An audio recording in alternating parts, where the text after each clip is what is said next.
But isn't the point of art less what people put into it and more what people get out of it? Is that the point of art? Maybe. Or maybe art doesn't need a point. Maybe that's why it's called art. I can't tell if you're being smart or stupid. Bojack Horseman ended, and everything's better now. Throughout its 6 seasons, the show has managed to explore themes of trauma, mental illness, loss, addiction, the beauty of human connections despite how fleeting they are, and most importantly, change. Now that Netflix has released the final batch of episodes for the show, there's nothing left to do but go over these events, looking back on the series as a whole and how much these characters have progressed. So join me on this journey, because I want to talk about the evolution of Bojack Horseman. By the end of the first half of Season 6, Bojack seemed convinced that he was capable of changing for the better, putting in the work by going to rehab, therapy, and pursuing a life in a less negative environment than Hollywood. It would be wonderful if the show got to end on this delightful, uplifting note, but if there's anything we have learned from this Netflix masterpiece is that they love to crush our hearts. Therefore, we still have half a season of issues to overcome. Bojack's past continues to haunt him in the form of 2 reporters trying to understand what happened to Sarah Lynn in the night she died, which also reawakens the existence of other troubling cases of our protagonist interacting with women and causing them great harm. Bojack is horrified by this, believing he shouldn't be put on the spot like that, since he is a different person now, as if that automatically erased all the mistakes of his past. Even if he tries to deny it, Bojack is still running. However, in a surprisingly reasonable move on his part, he decides to let the story be published and deal with the aftermath later, instead of following the more controversial route of stopping it before it hit the presses or trying to find dirt on the responsible journalists. This leads into Bojack being part of an interview that ends up painting him in a sympathetic light, and the high of being part of the conversation again is so great that he agrees to a second interview despite Princess Carolyn's advice.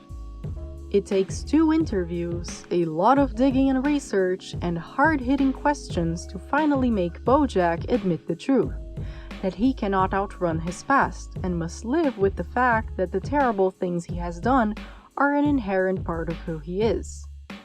And all of this reminds me of the best episode of Bojack Horseman. Nope, not that one. Not that one either. Still no. I am, of course, talking about Season 2, Episode 7, Hank After Dark. The episode begins with the story of Hank Hippopopoulos, a beloved comedian and late-night show host that has several allegations of sexual harassment under his name. Diane is the one that brings light to the situation, despite the allegations being public knowledge, and is treated as a villain for accusing Hank of committing such crimes. Meanwhile, Bojack is particularly upset over this, since the whole discourse has been stealing the attention away from his book tour, and the spotlight is no longer pointed at him. When Diane questions whether he even believes her, he says that he does, but it doesn't matter, because Hank is unstoppable.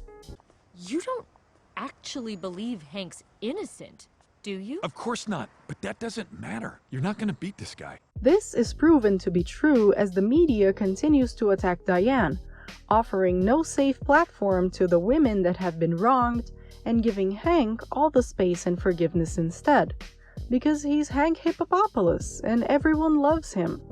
No one can take him down. Back to Season 6, Bojack's first interview with Biscuits Braxby gives him a taste of what it means to be just as unstoppable as Hank. He's granted both airtime and mercy, being shown as a compassionate, misunderstood figure that deserves to be the center of this conversation. This version of Bojack feels like the one we've been following for most of the show, the horse with the huge ego who won't admit to his mistakes, and will do anything to stay under the limelight. He is the untouchable celebrity who can't be knocked down. Or at least, so he thinks.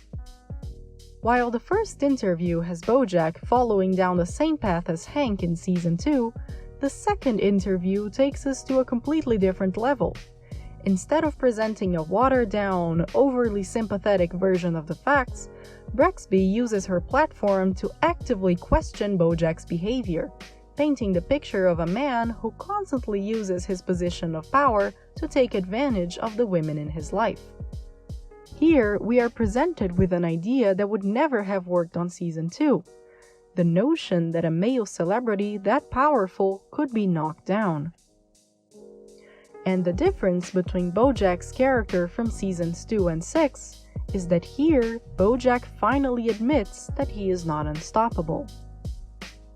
It is one thing to change, but another to face how much trauma he has caused.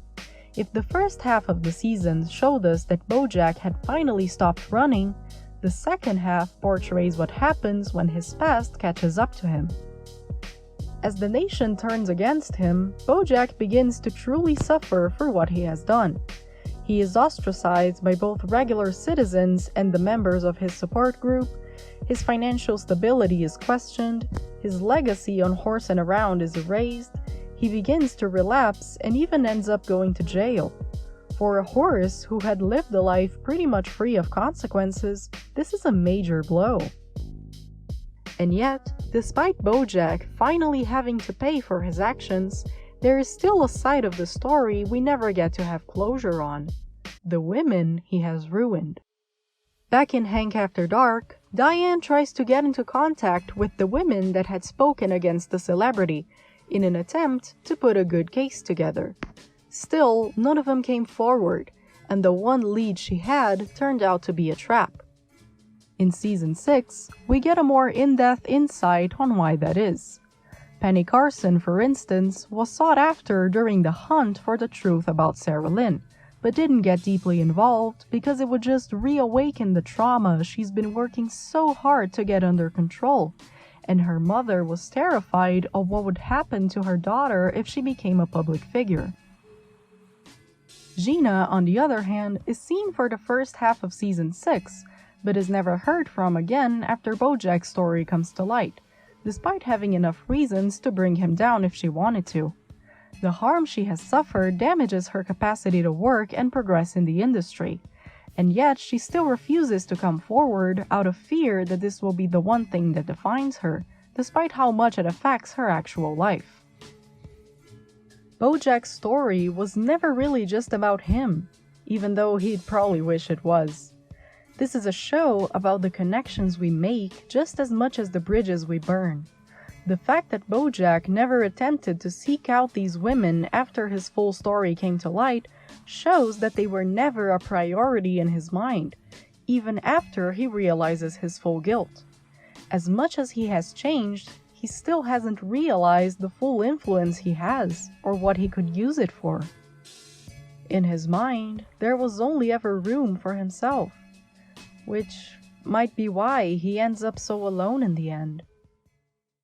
The last episode of the season, and of the whole series as a matter of fact, brings us Princess Carolyn's wedding, and one last opportunity for Bojack to interact with the rest of the main cast, presenting the viewer with a picture of how much these characters have grown.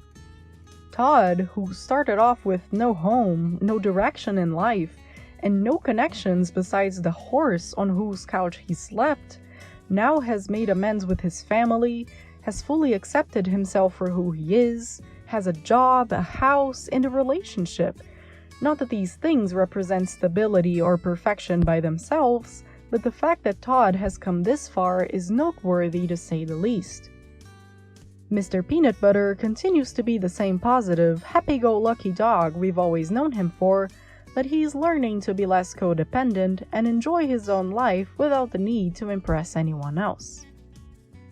Princess Carolyn, whose life was her work and vice versa, and seemed like she would never learn to balance those two out, finally has the family she's always wanted, and learned how to set healthy boundaries between herself and her clients.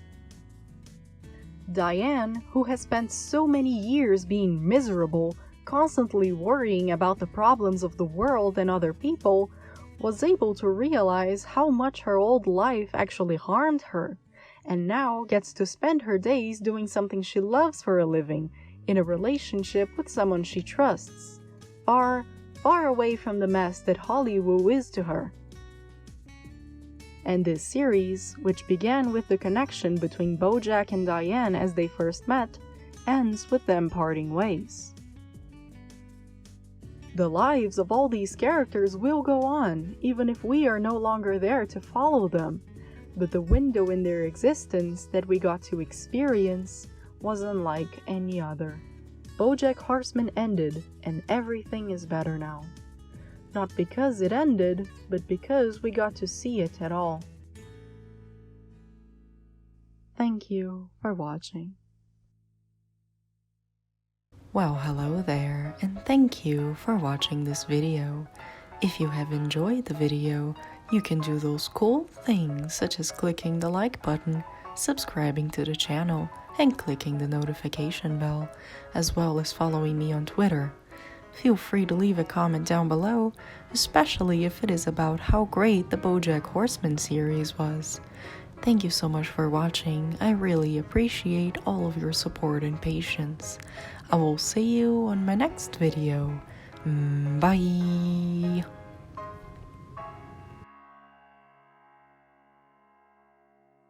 Okay, but now that Bojack Horseman ended, there is only one logical conclusion on what to do next, and it's a spin-off series on Ivy Tran, Food Court Detective, Netflix. I am begging you.